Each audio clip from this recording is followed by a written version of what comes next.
So hi, so nice that you came and so nice to see you again. Thank you. And I will ask the first question that I ask everybody. Who are you, and how would you describe your activism and your work that brought you here today, that you conduct? Well, thank you very much. My name is Benedict Kabua Madison. I'm the Executive Director of the Marshallese Educational Initiative. One word to describe the work that I'm doing would be hopeful. I think these past few days, I've learned a lot from nuclear affected communities.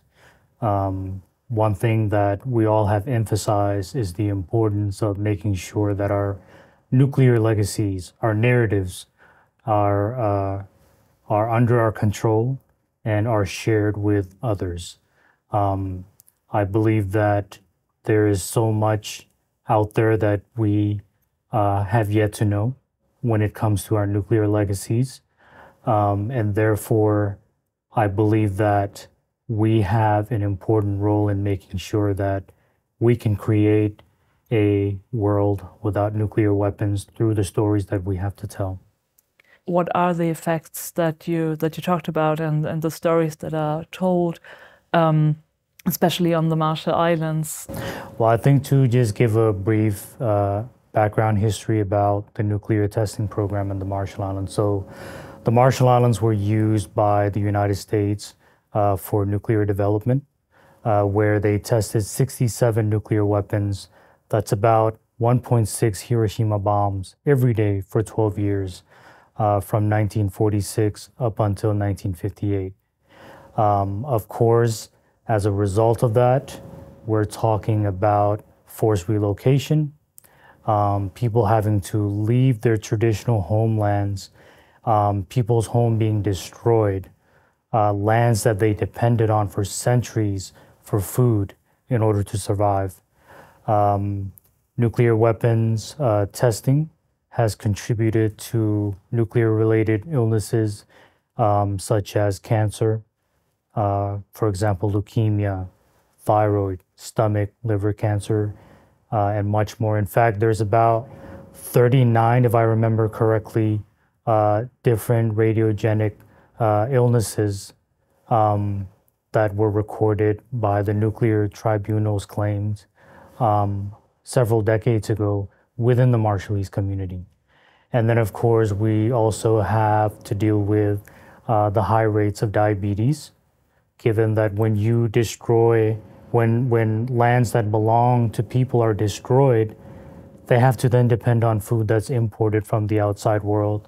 So processed food such as canned food, ramen, rice, food that doctors, American doctors, are now telling us we should not be eating because it's contributing to diabetes, it's contributing to hypertension, and of course, heart diseases and other chronic illnesses. What are the impacts that are not yet fully researched on? Where are the big gaps in research then? I think the psychological impact of the nuclear weapons testing program on the Marshall Islands, I think that is something that needs to be looked into. But just generally, I think there needs to be more research done to fully understand the nuclear damages done on the Marshall Islands and its people. Could you probably explain a little bit on the psychological effects? So what exactly that means? So when I say psychological, I'm talking about the mental impact that weapons testing has had and continues to have on people. I think one prime example that we often use at these events, at the United Nations, these international spaces, is we talk about how it is often so hard for first generation, even second generation, to talk about their experiences, what they saw during that period. And so here I am, a third generation Marshallese, nuclear, I would say Hibakusha. I'm now sharing this nuclear narrative with others And did also the elder start sharing their stories? Would you say that they started to talk about it now? I think the first generation started talking about it during the testing period.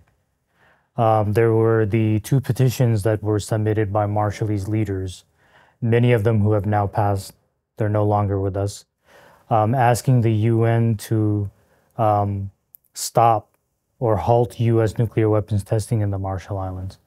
And so it was those people who really started this nuclear disarmament movement around the world.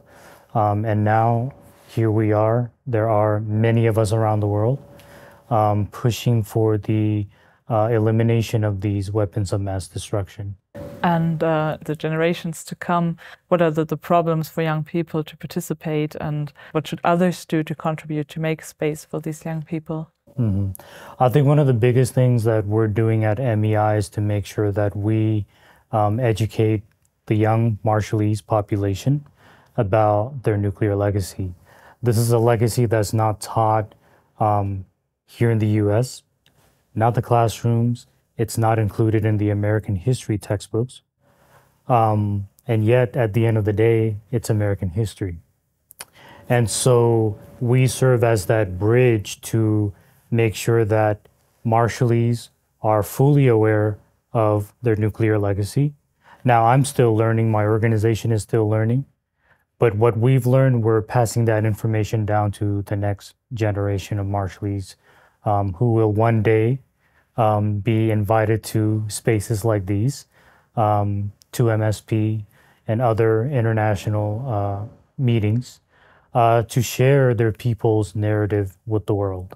What does the ban treaty mean to you, and what does it mean to probably also people who have been affected in other communities?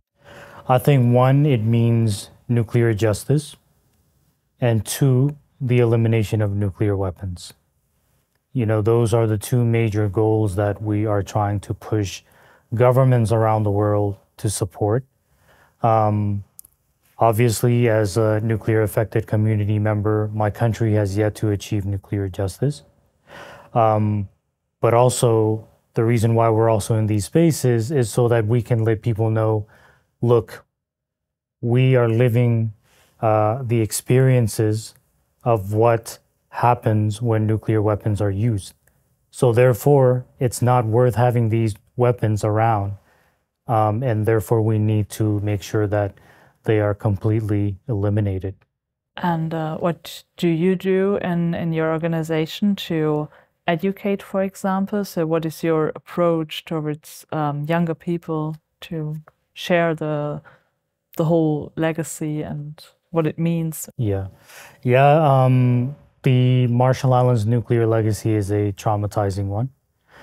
It is one that is still ongoing. Therefore, it's often very hard for my people to talk about it. But it's necessary. It needs to be told. And so, reiterating what I had shared earlier, we make sure that we pass these information down to the next generation by hosting workshops, by creating artwork, by creating music that hopefully some of you all have heard. The Marshallese boy band that performed the day before, and on Monday, Mark Harmony.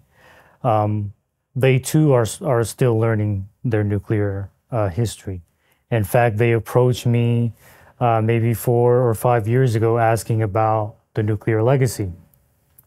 And so from that, they created these songs that we're now listening to as a form of way for us to learn, but to also protest against the atrocities that were committed on our people, these ongoing health, environmental, and cultural consequences that we are still dealing with. Another thing that you are also active with a lot is the climate change. And you talked about how you and your family also have been displaced due to climate change. So would you say that these two threats are reinforcing each other? Do you have to think them together? Yeah, we cannot talk about nuclear weapons without talking about climate change. The Marshall Islands is a perfect example because, one, we are on average 2 meters above sea level. So we are really at the front line of the climate crisis. But at the same time, we're also dealing with waste. We're dealing with a nuclear legacy that is still there in the Marshall Islands. We talk about the Renner Dome, which is located on Enewetak, one of the two areas in the Marshalls that was used for nuclear weapons testing. In fact, 44 of those 67 nuclear weapons were tested on Bikini Atoll. And so this is where we bring in the nuclear and climate nexus, because scientists have warned us that if the country were underwater today, this structure that was built back in the 70s, which holds 3.1 million cubic feet of nuclear debris, that's about 35 Olympic-sized swimming pool. It will break open if it's underwater, further doing more damage to the environment. And are there any studies or research on what would happen then? I mean, there's been research that has been done by the Department of Energy, the U.S. Department of Energy, but oftentimes, well, a lot of their reports or all of their reports states that there's nothing wrong with the dome, it's okay. However, there have been independent studies done by groups all around the world.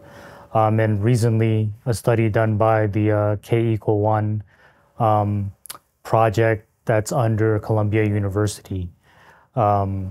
This is Dr. Ivana Hughes, president of the Nuclear Age Peace Foundation. She and a group of her students went to the Marshall Islands along with her husband to conduct some assessments of Bikini Atoll and Enewetak. And facing all these challenges, all these problems, but also being active and fighting against it, how do you see the future, and what is your hope? I mean, just attending to MSP, not only do I see a lot of nuclear affected community members, but I see a lot of young people from all over the world, from different cultures, different countries and continents. And so that gives me hope that, you know, we will abolish these nuclear weapons once and for all. And we must continue to do that by, again, sharing these narratives, because it's important to know the humanitarian and environmental consequences. And what better way to do that than to provide spaces for nuclear affected communities to come in and share their lived experiences. What motivates you, like really personally, to go on and to carry on this work? My people, the Marshallese people, is what motivates me, because again, we are still fighting for nuclear justice. And it's important that our voices, at one point in our history, our elders, our ancestors were discouraged from using their voices during the nuclear testing program in the Marshall Islands. And so now it is up to young Marshallese to carry forward this work because it is important work. As we are from Germany, and Germany is a nuclear sharing state, but a colonial power, what would you say, what is our responsibility there? Well, I think no country should be, no country should have nuclear weapons whatsoever. These weapons need to be destroyed. And we also need to understand that nuclear weapons affect all of us, regardless of where we are. Because if one goes off in one region, you also need to talk about food insecurity, global security around the world. There are issues that we will need to deal with if we don't get rid of these weapons that are obviously killing the environment and killing people like my people. And do you have a statement or a message, something that you would want to give to the German public I think, yeah, I think we need to maintain this hope that we will get rid of nuclear weapons. We need to continue to push governments, and if the German public is, watching, I encourage them to push the German government to one, end their nuclear sharing policy, and two, try to see how the German government could help nuclear affected communities, whether that's with environmental remediation or victims assistance. There are ways where we can collaborate and talk about, how assistance can flow into these communities.